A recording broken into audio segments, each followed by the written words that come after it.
everyone. My name's Richard Howell. I go by Lee, though. Today I interviewed Matt Wells.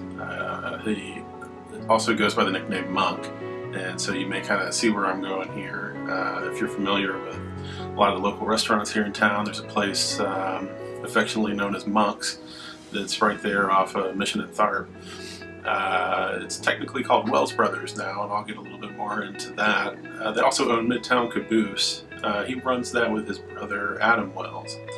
And it's a combined between both restaurants, they have about 110 employees.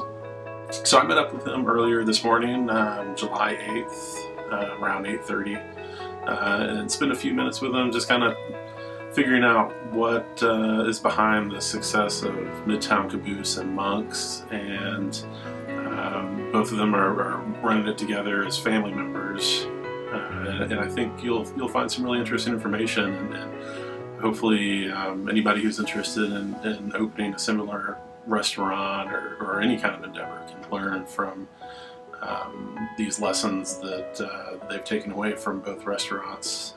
Definitely have taken what they learned from in Monk's and built upon that at Midtown Caboose. But I think you'll find this very interesting, and I hope you enjoy it. I've known Monk for about 4 or 5 years now.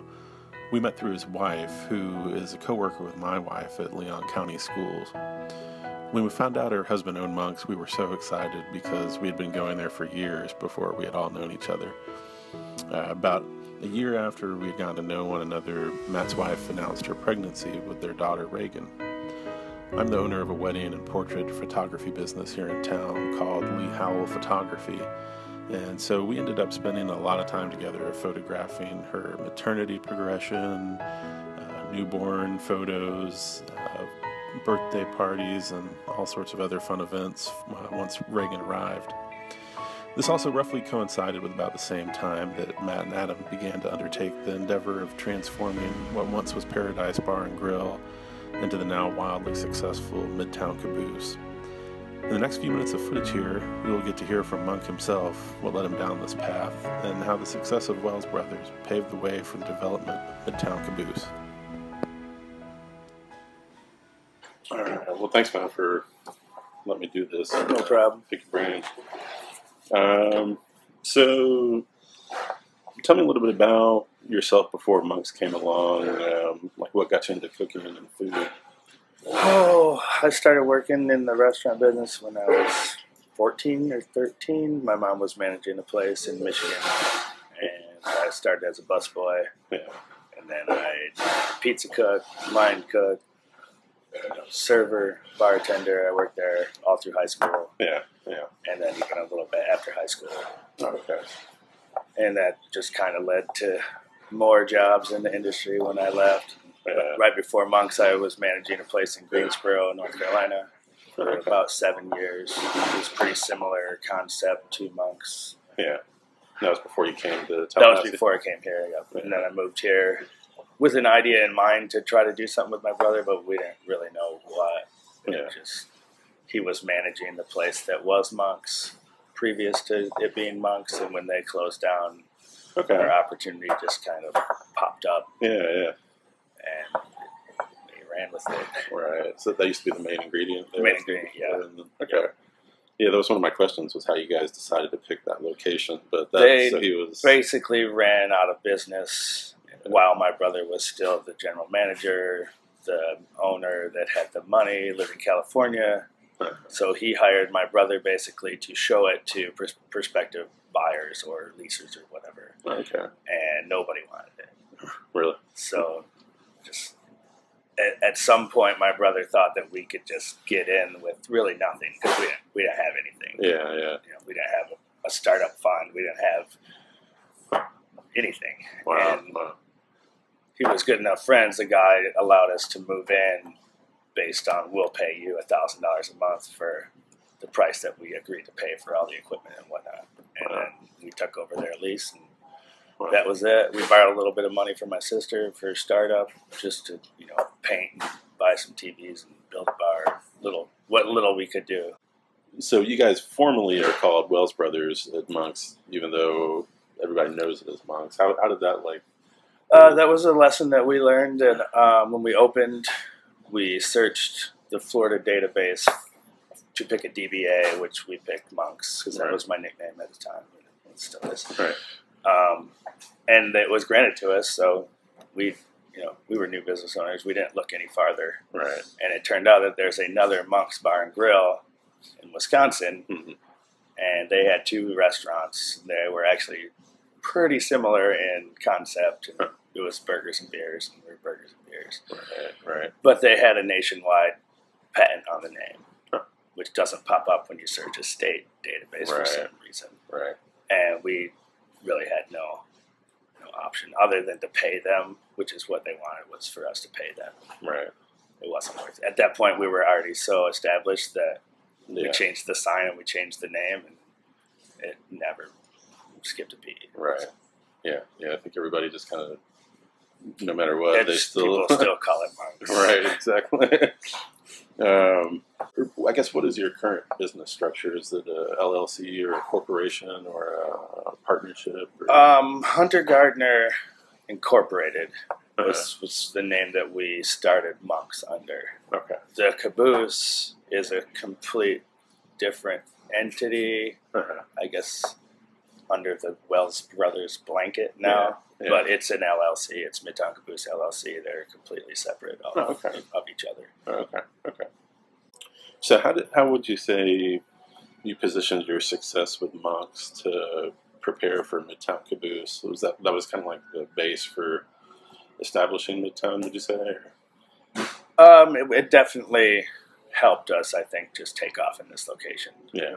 When we first opened Monks, we didn't have in mind that we were going to be so successful that we could open up another place. We were pretty much just trying to establish good jobs for ourselves, something that we could hold on to. Right. But it was so successful that it came to a point where we can do more in Tallahassee and still make, still not hurt the other restaurant. And it was more the location here than anything that we wanted for years. I would drive by and there's buildings just sitting here in almost the most perfect spot in town. There's, from what I was told, 70 to 80,000 cars go through this intersection every day. Oh yeah, this is like the peak location.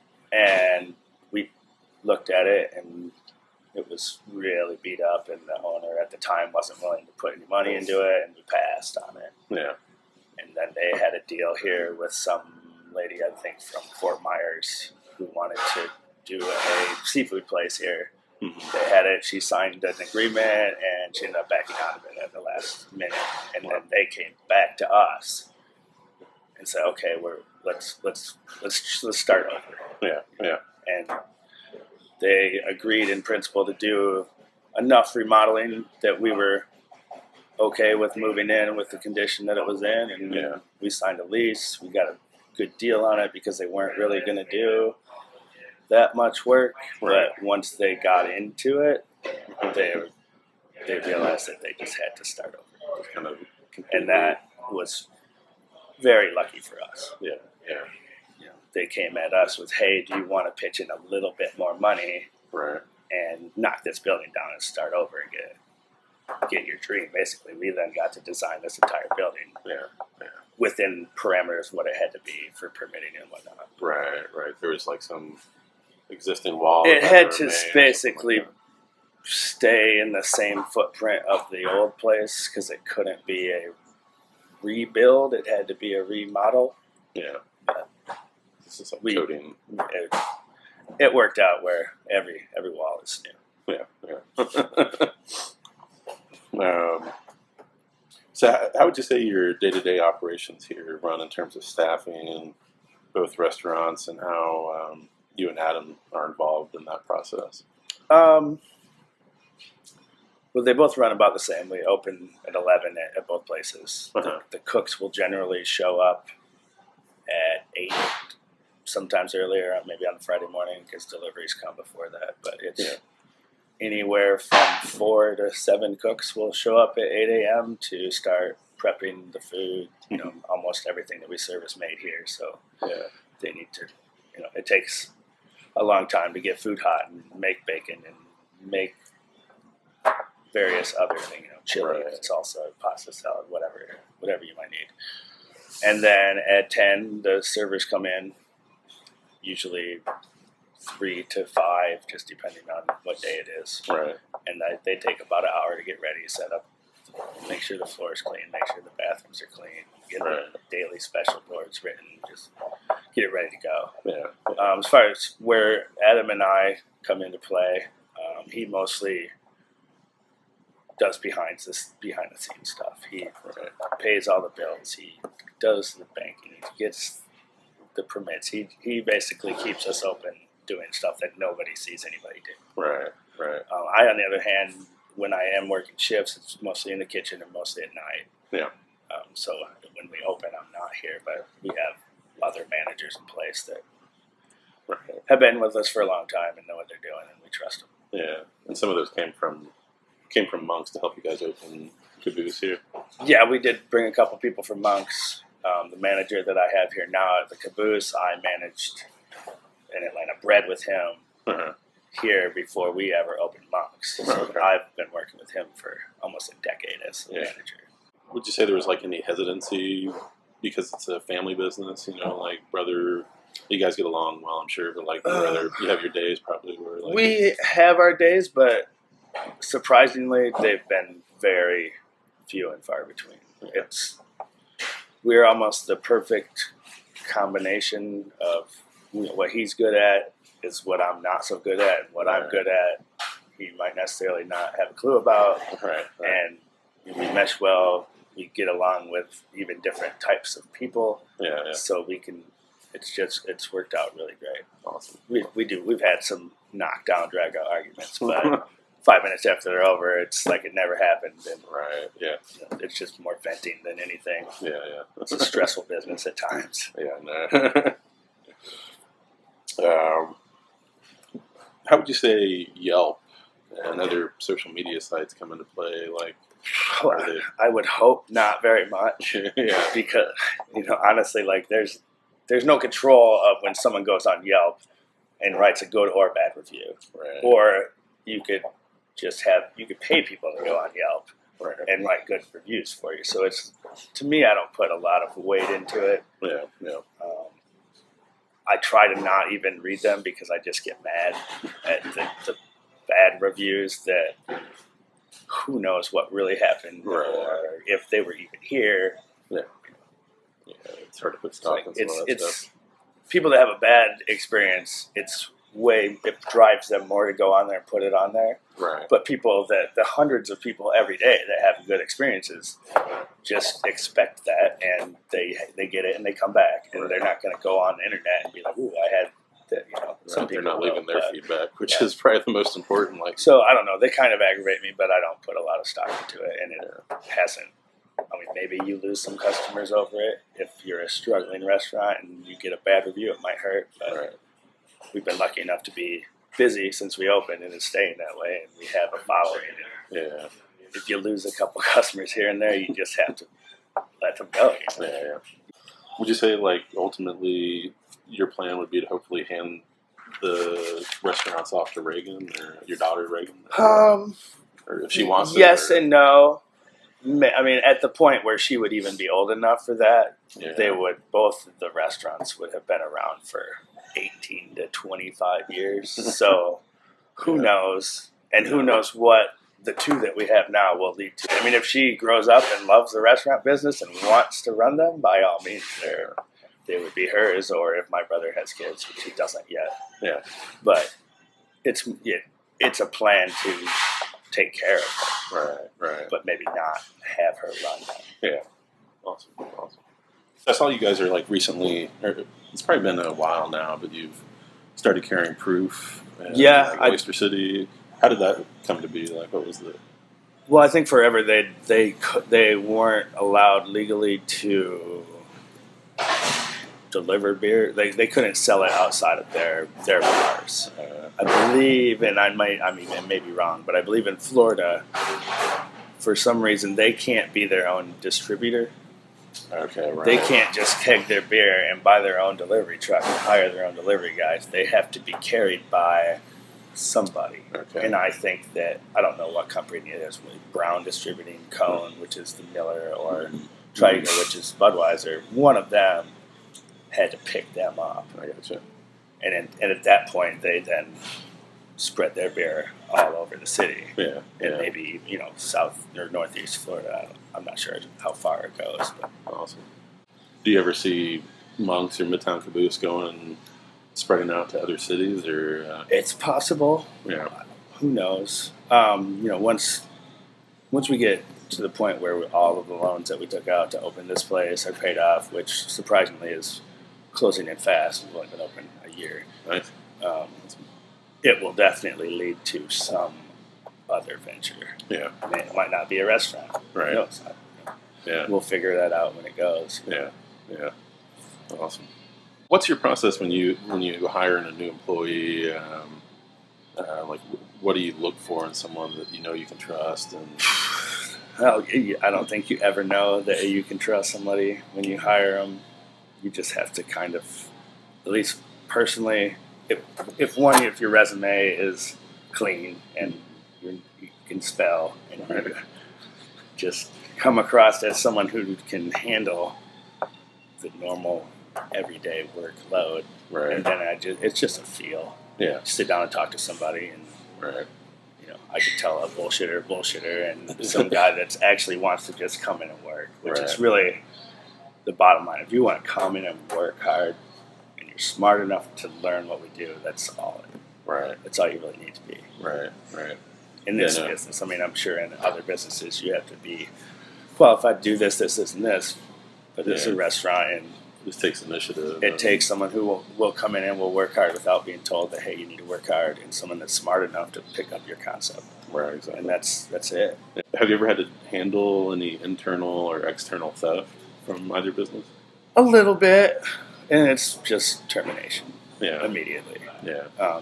No, nothing major, nothing where we found out someone's been skimming thousands of dollars off of us. So hopefully that's not happening. I doubt it. Right. We do tend to put trust in our employees, but both places are run by us and then people that we grew up with, that we've known for 30 plus years, and I do trust them, and that trickles on down. But there's been instances where you catch somebody's hand in a cookie jar, and it's just see you later.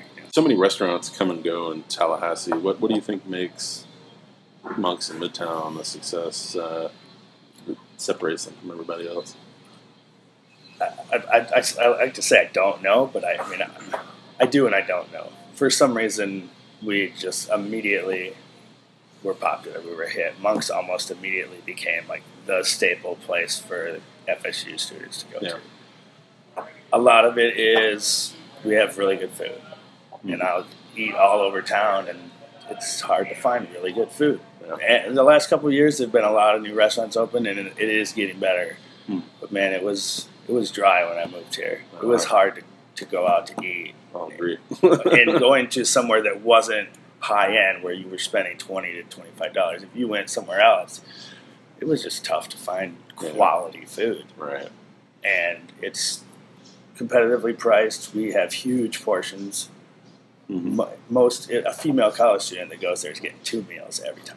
Right, right. Unless they're just really hungry. I think atmosphere, quality food, and it's just different. Our menus are huge. They offer a variety of things that are creative. Monks, you can build your own burger, which allows them to get as creative as you want. Right. And you can go to some other places and build your own, but they have like 5 choices. Right. We have, I think it's like 9 million different combinations that you could build at Monks. Wow. It's crazy. Yeah. I know before we even met, Megan and I were going to Monks like at least once a week. It was like our staple. That was like whatever it is that we offered does seem to be addicting to a lot of people. We will get people in here 3 or 4 times a week. Yeah. No complaints. No, that's what you want. What would you say are some of your most popular menu items?